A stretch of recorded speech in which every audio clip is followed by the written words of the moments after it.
Chers concitoyens, l'heure est grave au Sénégal. Nous avons pu entendre dans une vidéo un Sénégalais appeler à prendre les armes pour que le président qui a déjà fait 2 mandats puisse en avoir un 3e. Appeler à prendre les armes pour qu'après ce président, celui qui lui succédera soit du même groupe de population. C'est inédit. C'est très grave. Et l'on ne peut comprendre le silence de ceux qui sont chargés de maintenir la cohésion sociale, ceux qui ont été engagés pour garantir l'application de la Constitution. Pourquoi le silence de l'exécutif, du législatif, du judiciaire? On les a entendus, on les a vus embastiller des citoyens pour beaucoup moins que ça. Alors ce silence est complice. Ce silence les rend aussi coupables que la personne qui a prononcé ces mots. Je suis désolée, mais c'est ainsi. Ne pas s'exprimer face à de tels comportements, c'est apporter une caution. Ce d'autant plus que ce même monsieur s'est vanté de nommer et de dégommer des ministres. Rien que ça. Donc le silence de ceux qui sont chargés de maintenir la cohésion sociale est un silence coupable.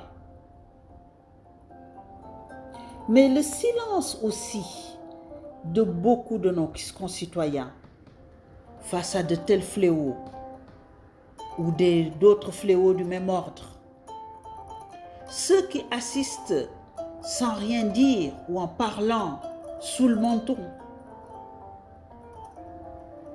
à la République qui est en train d'être cassée en 1000 morceaux, en se contentant de laisser des analphabètes. Je n'ai rien contre les analphabètes, mais pourvu qu'ils soient sages. Mais puisqu'ils se vantent comme tels, on ne peut que le souligner.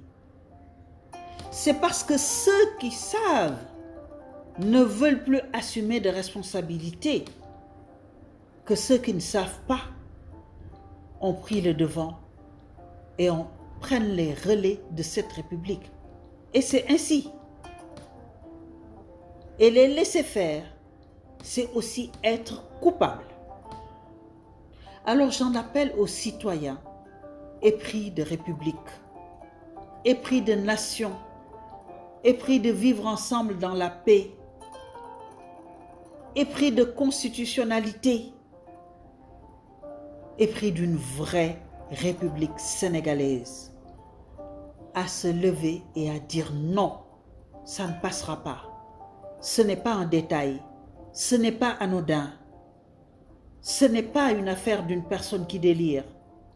C'est une affaire d'autorité qui laisse une personne délirer. Et pourquoi on laisse cette personne délirer? C'est de ça qu'il s'agit. Alors levons-nous et disons non contre ce genre d'attitude pendant qu'il est encore temps. J'espère que cet appel sera entendu par beaucoup de citoyens. Je vous remercie.